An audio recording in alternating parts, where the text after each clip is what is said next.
Let's take a critical look at the matter between Senator Natasha and Senate President Godswill Akpabio. Then let's analyze everything step by step and take a look at the two, individuals, their antecedents and the history they've had in this whole kind of issues. Let's start from here.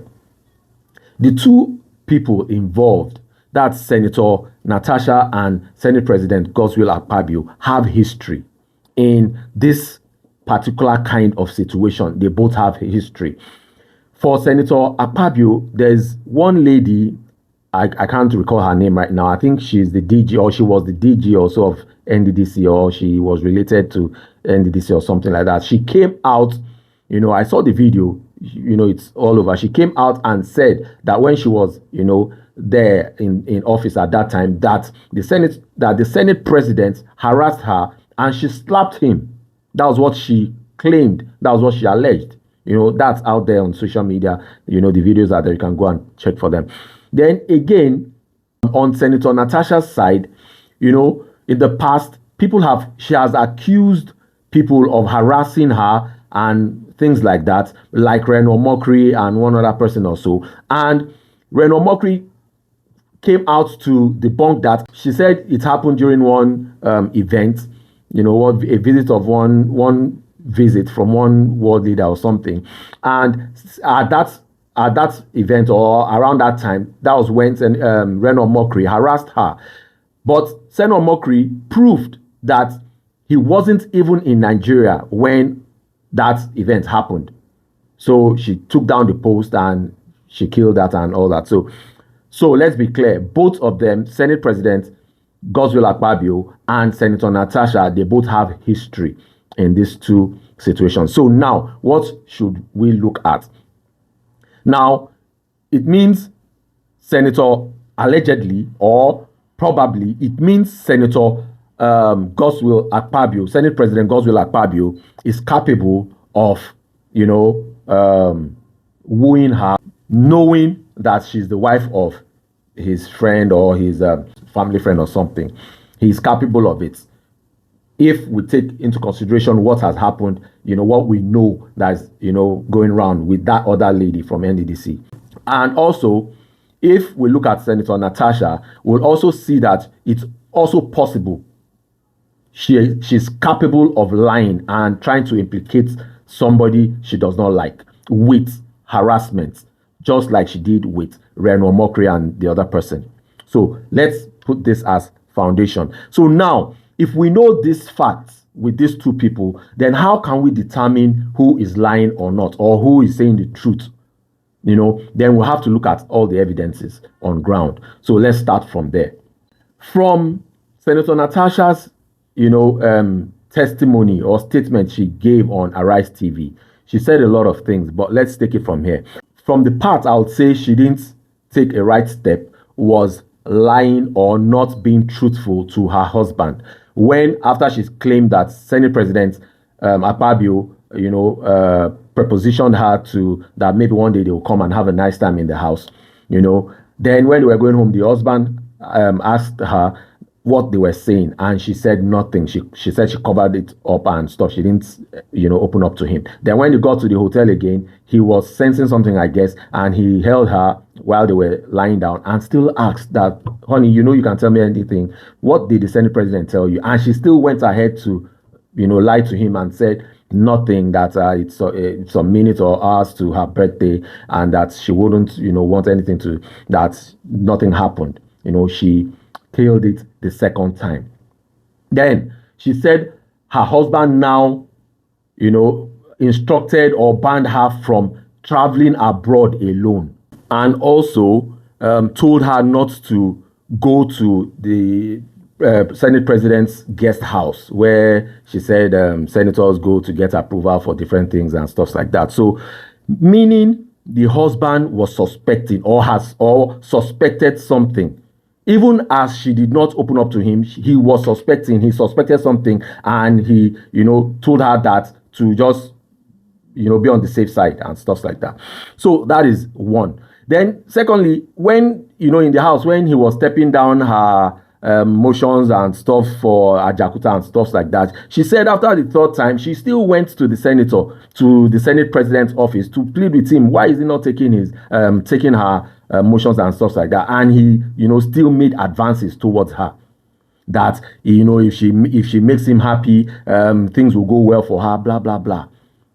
Then, at that instance, she said she talked to some senators to talk to the Senate president, and she also went back to tell her husband to go and help her talk to the Senate president, but that she still did not open up to her husband what the Senate president had told her, meaning exposing her husband to dangers. Because a desperate man who wants a woman, some men can do and undo. Now you said you sent your husband to go and meet this man that is wooing you, thinking they are friends. No, he's not. The Senate president will not be your husband's friend again if he's wooing you. Now you pushed him, you sent him into that scenario. So that's that. And now because you didn't open up to him on time or at that time, this man will not have that courage or ammunition to come out boldly to defend you. Because when it was all happening, you didn't tell him, you didn't open up to him. If you had told him from get-go, he can come out on the media, on TV, everywhere and say, yes, my wife told me this, and this when it was happening. When we were in the house, she told me this in the hotel. She told me this. When she came back from work, from the Senate, she said this. He will be able to defend you, but you didn't tell him all that. I don't know at which point you now told him, but that's that. Then secondly, for somebody, a man who has gone through all these steps of trying to woo you at his residence, in the office, blah, blah, blah, as a smart woman that knows that this is politics and this, man is maltreating me or, infringing on my rights and stuff, you should, and that maybe I'll come out one day to say this thing, you should have evidence. A recording device.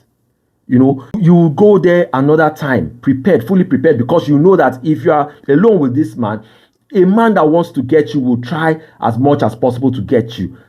If you're alone with this man will say this thing or will act towards it again. So you go with a recording device, a video recording device, preferably, or audio.